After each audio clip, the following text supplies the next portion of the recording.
Bonsoir Stani, bonsoir Monsieur le ministre Didier Boudimbou, bonsoir à tous. Alors, j'ai quelques Oui, questions bonsoir madame. d'actualité à vous poser, Monsieur le ministre. Je vais aller tout droit au but.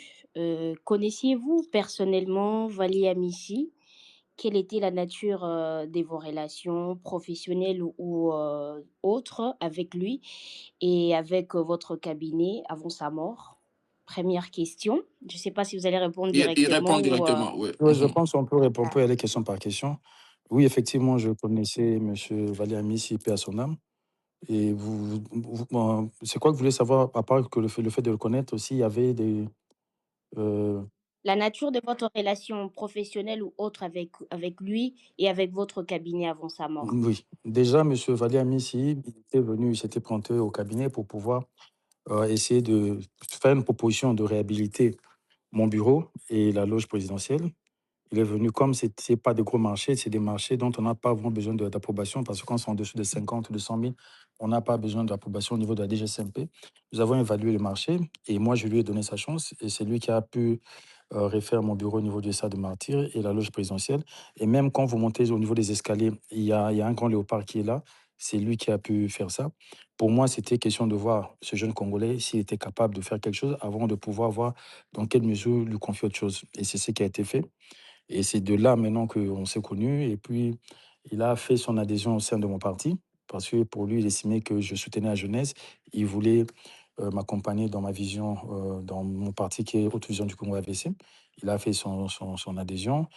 Et puis, à part ça, il voulait prendre le marché par rapport à la réhabilitation du stade des Martyrs, mais qui n'a pas pu prendre. Pourquoi il n'a pas pu prendre? Parce que par rapport à son entreprise, la sous-traitance devait être sud-africaine.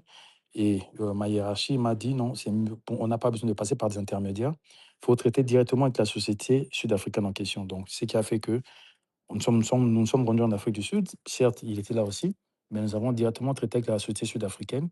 Et c'est cette société-là qui est en train de faire le travail actuellement, qui a quasi fini son travail au niveau des Stades des Martyrs. Et après ça, il a voulu faire une demande pour la réhabilitation du stade de Kisangani. La demande a été au niveau de la DGCMP. Et malheureusement, quand la DGCMP a donné son accord, il n'était déjà plus de nôtre. Il avait déjà été lâchement assassiné. Donc, voilà. Donc, c'est ça, si on doit parler de relations, c'est de ça qu'on doit parler. Juste une question de précision avant que Madame Cléopâtre puisse poursuivre. C'est-à-dire que vous nous dites que le premier contrat entre votre ministère, donc votre cabinet et Monsieur Vali Amici, c'était un contrat juste pour réhabiliter la loge présidentielle au niveau du stade de Martyr et votre bureau, et ça ne coûtait pas plus de 100 000 $, c'est ça? Non, mais il y avait des lots. Quand on parle de lots, le lot du bureau, je pense que c'était à 30 ou 40 000 parce qu'il y avait juste des splits à mettre. Je n'ai pas les chiffres en tête. Et quand c'est en dessous des 50, on ne passe pas par la DGSMP. Ça peut se régler au niveau du ministère. Donc, on a pu régler ça. Mais c'est quand il y a des montants, quand vous atteignez, il faut que vous puissiez suivre la procédure pour pouvoir accorder ces contrats-là. Et bon, le seul contrat de ce type-là, c'est celui de la réhabilitation de Kisangani, mais qui est sorti, l'approbation est sortie après sa mort. Et c'est dommage. Donc, ça aurait été vraiment son premier contrat avec nous, au ministère des Sports, parce que par rapport à l'ère de jeu, c'est avec une société sud-africaine et qu'on a eu à payer en 3 fois. Et déjà, même le dossier actuellement, au niveau du gouvernement, le dossier n'a pas encore été payé. Les dossiers se trouvent au niveau de la chaîne des dépenses. On a pu trouver avec mon collègue le ministre des Finances que j'appelle affectueusement Saint-Doudou, on a pu trouver un mécanisme pour préfinancer la pelouse qui est mise en place là, parce que le dossier avait pris du temps au niveau de la DGSMP, et puis le temps d'arriver à la primature, d'avoir l'approbation de la primature. Nous l'avons eu finalement. Et là, maintenant, il fallait régler un dernier truc au niveau de la primature avec l'ARMP. Et c'est là maintenant que le dossier pourrait être payé. Mais dans le souci de pouvoir avoir une pelouse prête à accueillir les matchs, donc nous avons trouvé un système de préfinancement qui a permis que nous puissions payer les Sud-Africains en 3 fois. Le premier paiement, c'était au mois de décembre, je pense. Le deuxième paiement, si je ne me trompe pas, au mois de mars, si je ne me trompe pas. Et puis le dernier paiement a été fait il y a 3, 4 semaines. Cléopâtre. Voilà, puisqu'on parle de Vali Amici, Monsieur le ministre, votre nom a circulé à maintes reprises sur les réseaux sociaux en lien avec cette affaire, dans des circonstances encore non élucidées par la justice. Que répondez-vous, à ces rumeurs d'abord?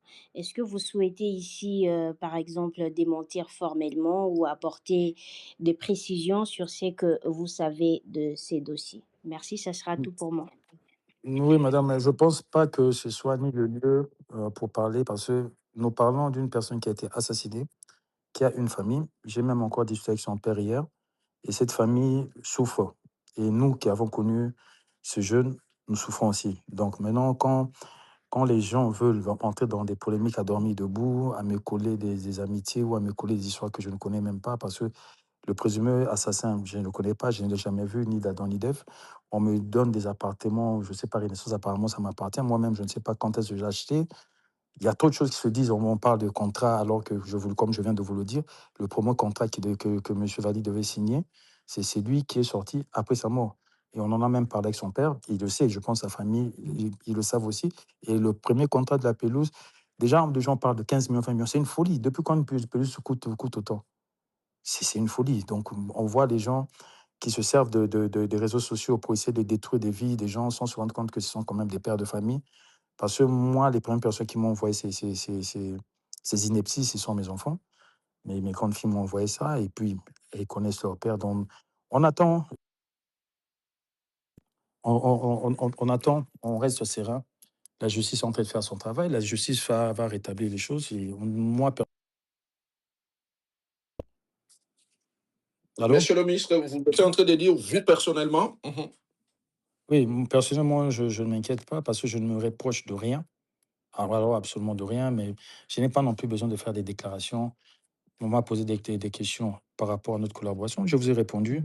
Maintenant, on ne va pas entrer dans les ragots parce que quelqu'un qui a peut-être passé une mauvaise nuit commence à raconter de n'importe quoi au niveau des réseaux sociaux, qu'on va commencer à répondre à ça. On ne va pas répondre. On va continuer notre bonhomme de chemin. On va faire le travail qui nous a été donné. Et la vérité, elle est tellement têtue qu'elle va